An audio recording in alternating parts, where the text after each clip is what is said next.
Hello, dear friends. What is what was? The same that it will be. What is what was done? The same that will be done. There is nothing new under the sun. Who can speak and say, "Look, this is new"?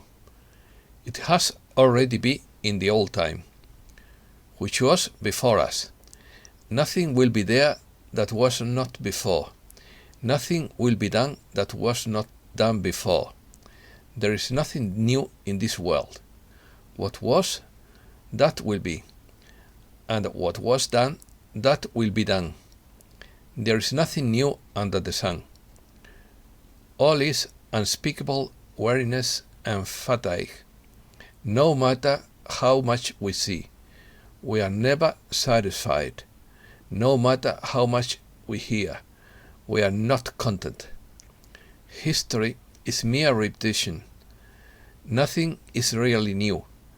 Everything has been done or said before. Can you point out anything that is new? How do you know that it did not already exist in remote ages?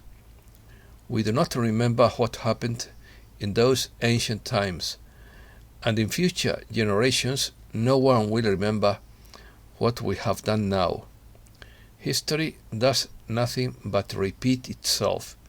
Everything has been done before. There is nothing really new under the sun.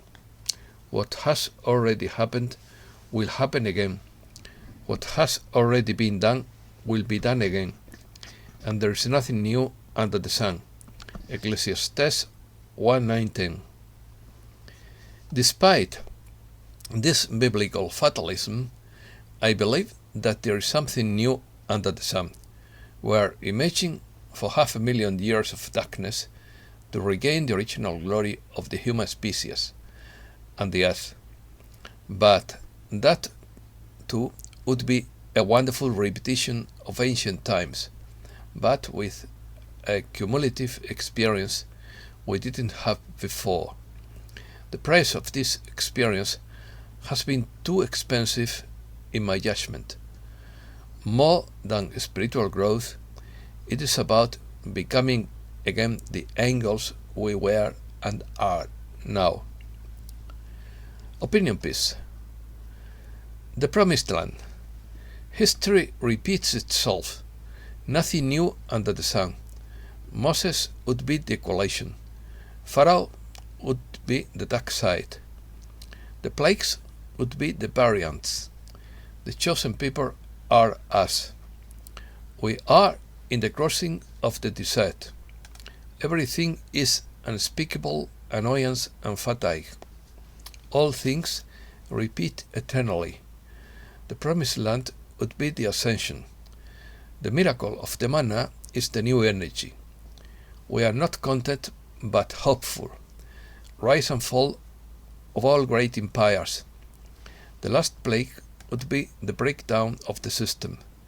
The opening of the Red Sea would be the great event. Nietzsche spoke of the doctrine of eternal return.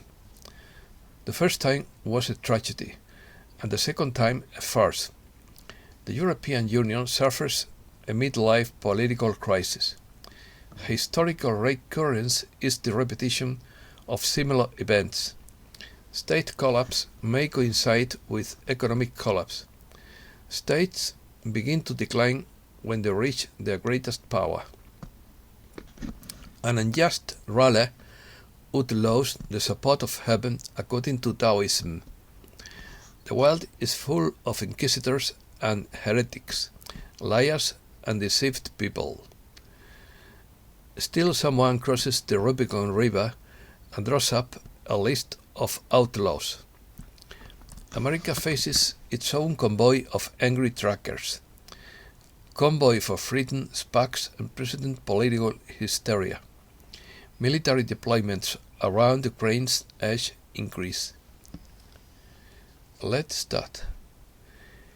It is said that history always repeats itself with similar events, but not exactly the same. They also say that those who haven't learned the lessons of history are doomed to repeat it, and now we see many clumsy students. Thus, and saving the distances, the plagues of Egypt would be the famous variants. The last plague of the firstborn would be the bankruptcy of the system. Moses would be the covenant for the earth, and Pharaoh, the coalition, better said. And the Pharaoh would be the dark side that resists tooth and nail until the last moment. And Moses says to Pharaoh, "Let my people go." But Pharaoh hardened his heart and resisted until the last moment, until he suffered the last plague of the firstborn.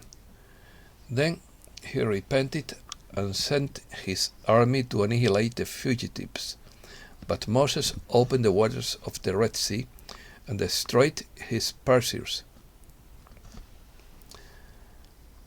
In quotes, and the Holy One of Israel opened his hand, and he left them and fell upon a cliff. The chariot and the horse and the horseman.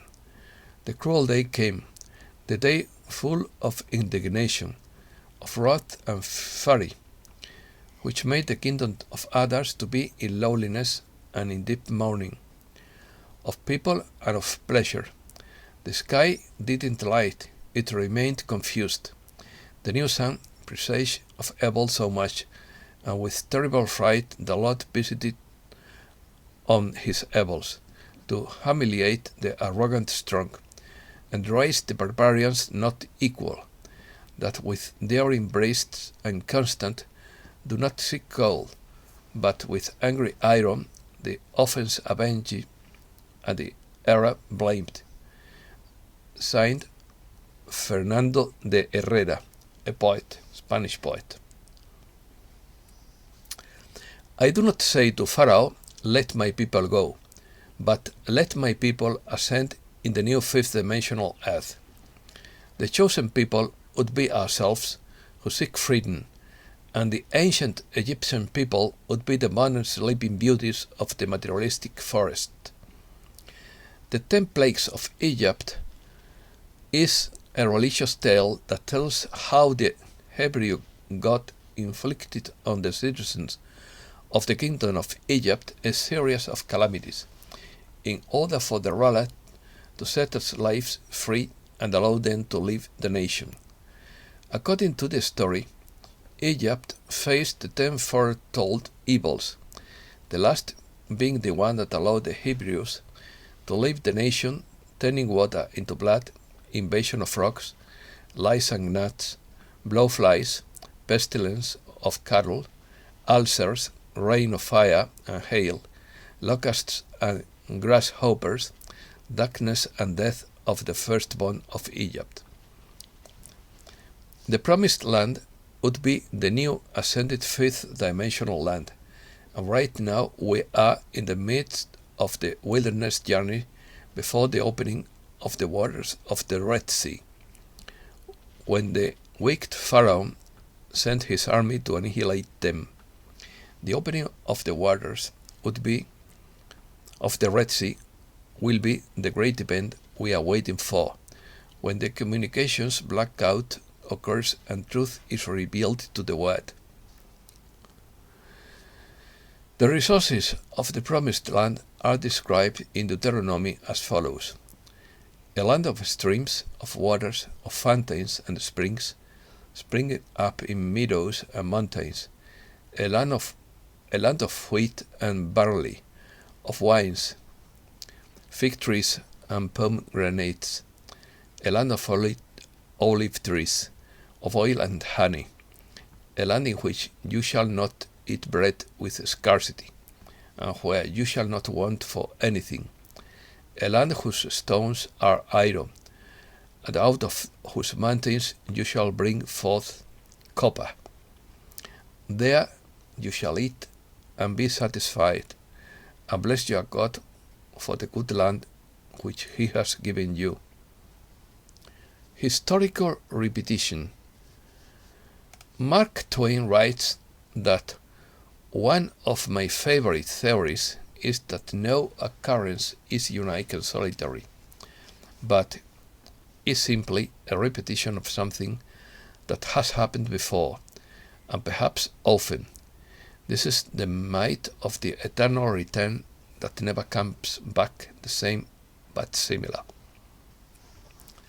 An Eastern concept that bears kinship with Western concept of historical recurrence is the Chinese concept of the mandate of heaven, whereby an unjust ruler would lose the support of heaven and be overthrown. Historical recurrence is the repetition of similar events in history. The concept applies to the rise and fall of empires, to repetitive patterns in the history of a given political entity, and to two events that bear a striking resemblance. The concept of historical recurrence assumes the form of doctrine in the famous myth of eternal return, which has been written about in various forms since antiquity and was described in the 19th century by Heinrich Heine and Friedrich Nietzsche.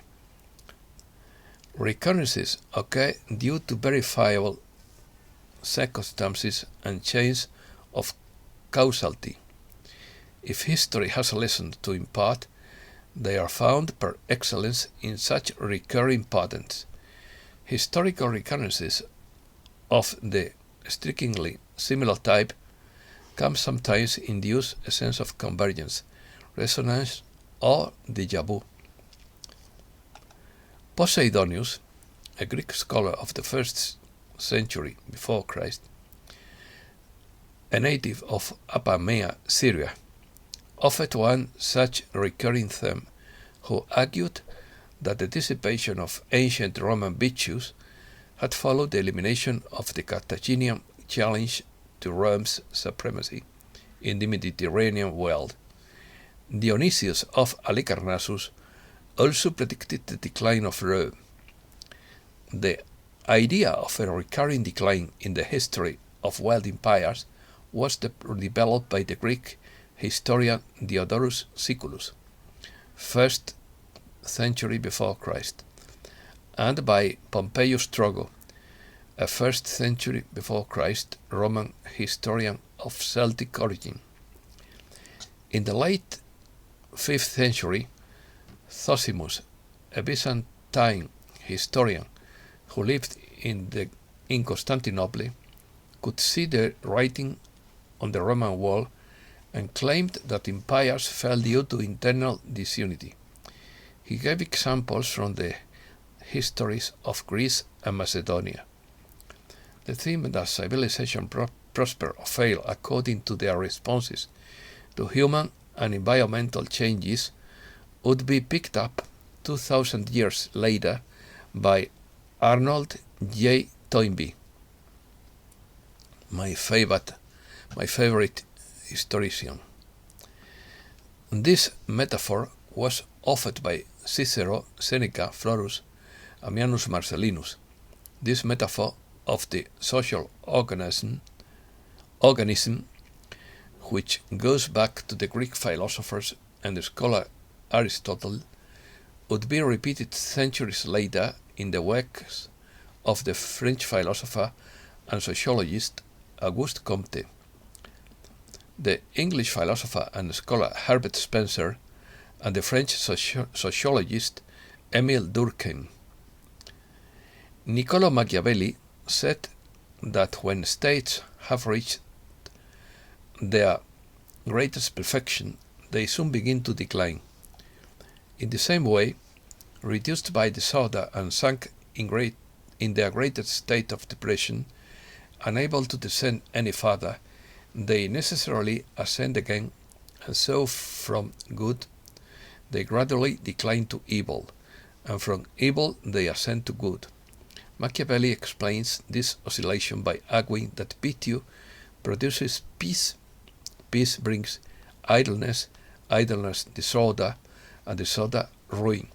In turn, from ruin springs order, from order virtue, and from virtue glory and good fortune. In 1377, The Arab scholar Ibn Khaldun wrote that when nomadic tribes are united by group feeling, social solidarity or clanism, their cohesion and military prowess increases. Often inspired by religion, they conquer villages and create new regimes. But within a few generations, the victorious tribesmen lose their virtue and become corrupted by luxury, extravagance, and leisure. The ruler, no longer able to rely on fierce warriors for defense, will have to collect exorbitant taxes to pay mercenaries, and this in turn may generate more problems, resulting in the ultimate downfall of his dynasty or state. Joshua S. Goldstein suggests that empires experience a political midlife crisis after a period of expansion in which all goals are realized, overconfidence sets in, and governments are likely to attack or threaten their strongest rival. He cites, for example, the British Empire and the Crimean War, the German Empire and World War I, the Soviet Union and the Cuban Missile Crisis, the US and the Vietnam War. The European Union is also suffering from a midlife political crisis. David Hackett Fischer has identified 4 waves in European history, each lasting between 150 and 200 years. Each half begins with prosperity leading to inflation, inequality, rebellion, and war, and resolving in a long period of equilibrium. For example, 18th century inflation led to the Napoleonic Wars and later to Victorian equilibrium. Sir Arthur Keith's theory of a species-wide friendship-enemy complex suggests that human consciousness evolved as a duality. People are driving to protect members of their own group and to hate and fight enemies belonging to an outgroup. Thus arises an endless and futile cycle of extremism. Similarities. The Spanish-American philosopher Jorge Santayana observed that those who cannot remember the past are condemned to repeat it. Karl Marx, considering the respective coups d'etat of Napoleon I, 1799, and his nephew Napoleon III, 1851, wrote scathingly in 1852. Hegel remarked somewhere that all events and personages of great importance in world history occur, so to speak, twice. He forgot to add the first time as tragedy, the second time as a farce. Close quotes. However, the Paul Adam Mitchnick believes that history is not only about the past because it is constantly repeating itself and not as a farce, as Marx had it, but at itself. According to Mitchnick, the world is full of inquisitors and heretics, liars and lied, terrorists and terrorized. There is still someone dying at Thermopylae, someone drinking a glass of hemlock, someone crossing the Rubicon River, someone drawing up a list of outlaws. Close quotes.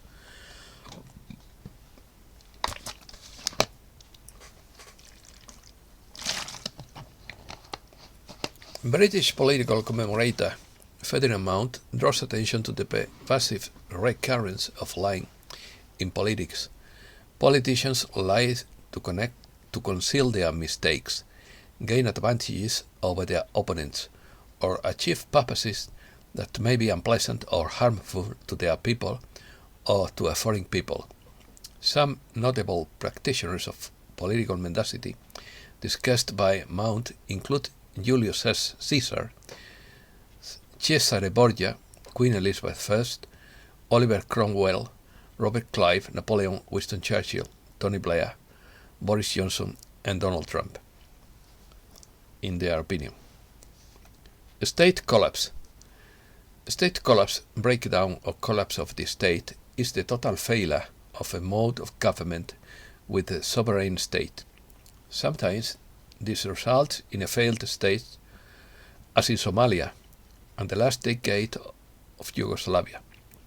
More often, there is an immediate process of transition to a new administration and basic services, such as tax collection, defense police, civil service, and courts are maintained throughout, as in South Africa after the failure of the apartheid system. State collapse can coincide with economic collapse. State collapse is not always synonymous with societal collapse, which is often a more protected process, as in the fall of the Western Roman Empire. Not all attempts at regime change succeed in bringing about the collapse of the state. Social collapse. Social collapse, also known as civilizational collapse, is the fall of a complex human society characterized by the loss of cultural identity and socio-economic complexity, the collapse of government, and the rise of violence. Possible causes of societal collapse include natural catastrophes, war, pestilence, famine, population decline, and mass emigration. A collapsed society may revert to a more primitive state, be absorbed by a stronger society, or disappear altogether. Virtually all civilizations have suffered such a fate, regardless of their size of complexity, but some of them survived and later transformed, such as China, India, and Egypt. Others, however, never recovered, such as the Western and Eastern Roman empires, the Mayan civilization, and the Easter Island civilization. Social collapse is usually rapid but rarely abrupt. However, some cases do not involve a collapse, but only a gradual fading away, such as the British Empire since 1918. Anthropologists, historians, and sociologists have proposed a variety of explanations for the collapse of civilizations involving casual factors such as environmental change, resource depletion, unsustainable complexity, invasion, disease, deteriorating social cohesion, increasing inequality, secular decline in cognitive abilities, loss of creativity, and misfortune. However, the complete extinction of a culture is not inevitable, and in some cases, the new societies that arise from the ashes of the old are evidently its offspring, despite a dramatic reduction in sophistication. Moreover, the influence of a collapsed society such as the Western Roman Empire may persist long after its demise. The myth of eternal return. In ancient Greece, the concept of eternal return was associated with Stoicism, the school of philosophy founded by Zeno of Citium. The Stoics, possibly inspired by the Pythagoreans, incorporated the theory of eternal return into their natural philosophy. According to Stoic physics, the universe is periodically destroyed in an immense conflagration, and then undergoes a rebirth. These cycles continue throughout eternity, and the exact same events are repeated in each cycle. The Stoics may have found support for this doctrine in the concept of the great cosmic year, whose oldest known expression is found in the Timaeus of Plato, who posited the theory that a complete cycle of time will be fulfilled when the sun, moon, and planets completed their various circuits and returned to their original positions. Nietzsche. The concept of eternal return is central to the writings of Friedrich Nietzsche.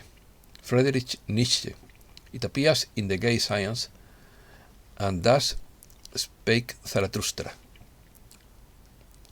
and also in a posthumous fragment. As a cosmological principle, it is supposed to mean that the time is circular, that all things repeat eternally. In The Gay Science, he wrote that what if one day or one night a demon were to follow you stealthily into your loneliest solitude and say to you this, excuse me,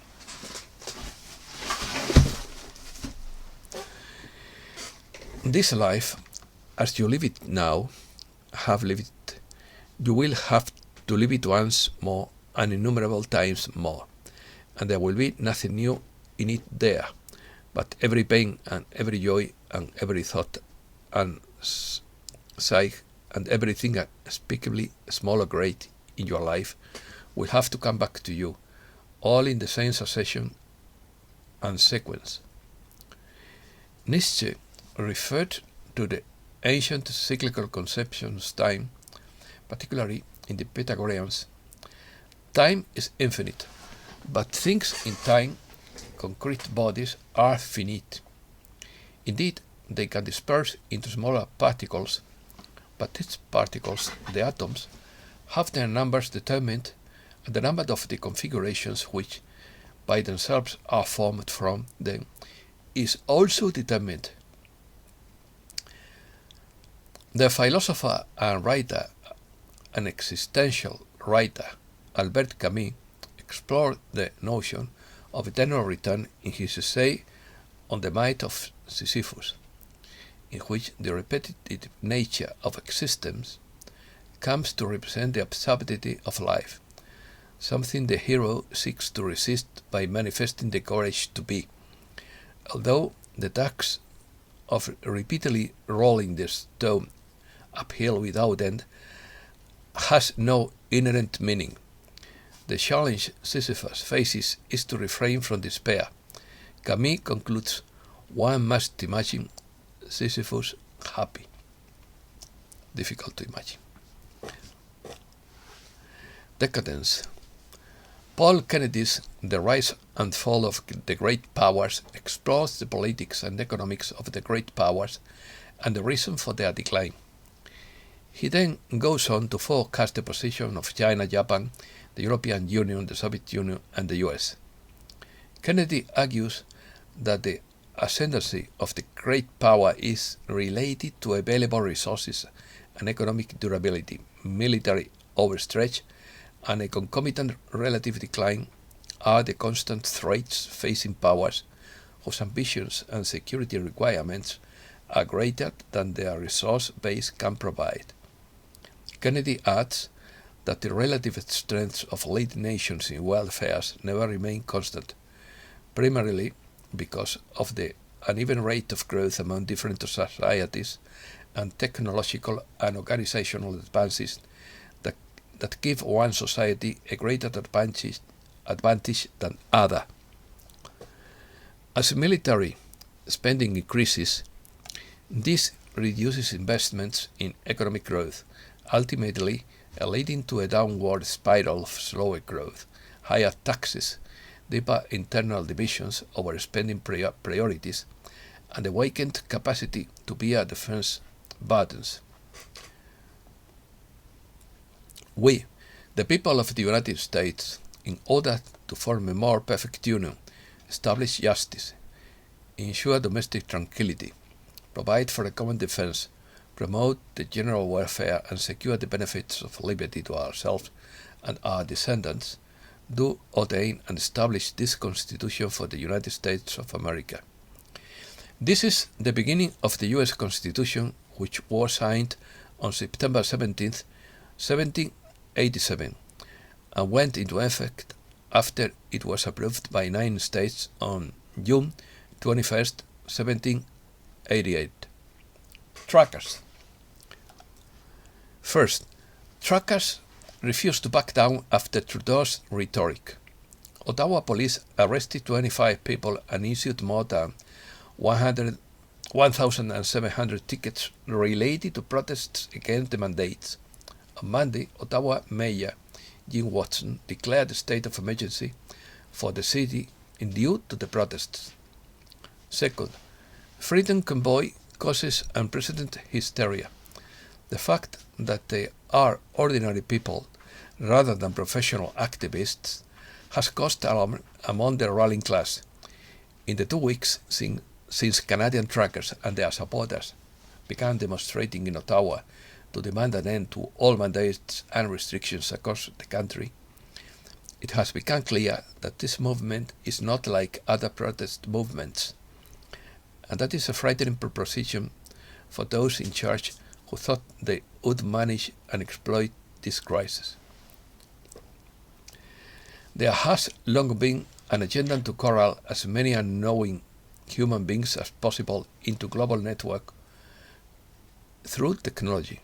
The trackers say that far from being an extremist event, the protest has brought together Canadians from all walks of life.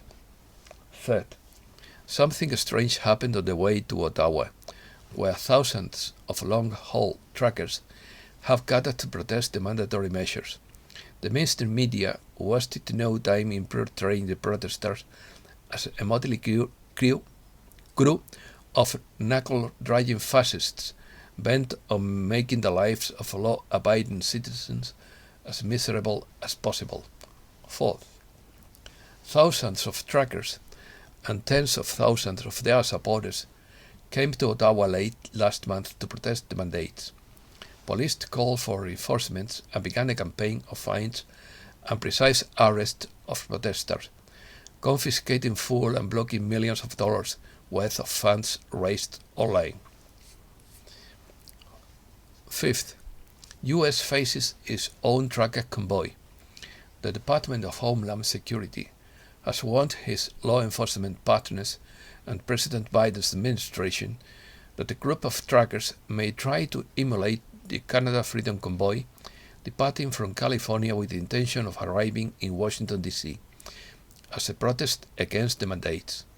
The agency noted that such a protest could disrupt the Super Bowl or Biden's speech.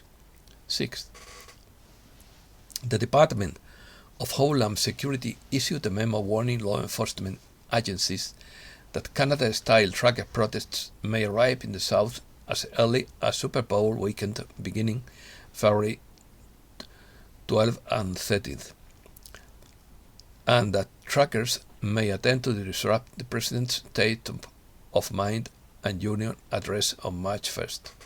7th, on Wednesday, February 9th, Metropolitan Police responded to multiple bomb threats in Washington, D.C. Schools were evacuated. 8. Firefighters for Freedom sue Los Angeles over constitutional mandates. 9. In Canada, police said they would arrest anyone bringing fuel for the convoy. 100, perhaps many more, began carrying drums, most of them empty, so police couldn't tell which ones were carrying fuel.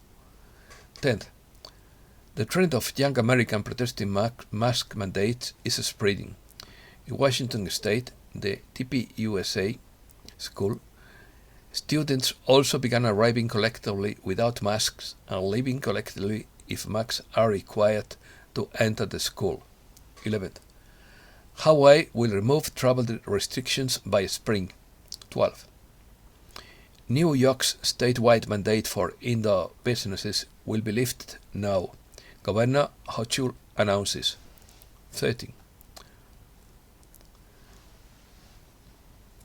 Mass, Denver, and San Francisco just lift school mandates. Economy. First, Dow Jones falls 526 points after the small inflation report shows worst dollar depreciation in 40 years. Stocks suffered Thursday in the wake of the first news that inflation has reached its worst point since the early of 80s. Second, U.S. inflation hits 7.5% in January, highest in 40 years.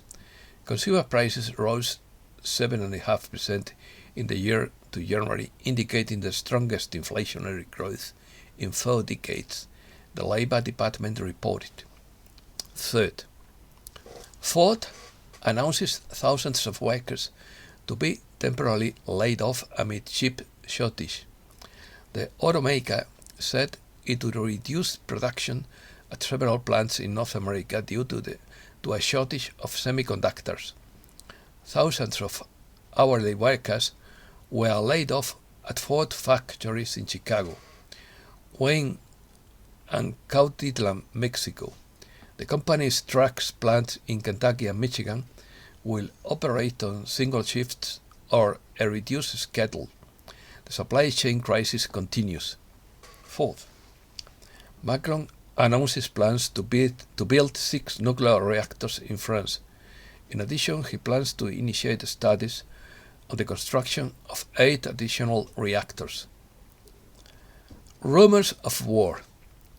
Military deployment around Ukraine increases. 6 amphibious landing ships of the Baltic and Northern fleets of the Russian Navy docked in Sevastopol on Thursday. They will take part in the exhibition of Russian military maneuvers to be held in the Black Sea and the neighboring Sea of Azov next week. Russian tanks conduct combat exercises near Ukraine border. As the West remains on high alert over reports of Russian military activity near Ukraine, Moscow has begun large-scale joint exercises in neighboring Belarus, the Defense Ministry announced.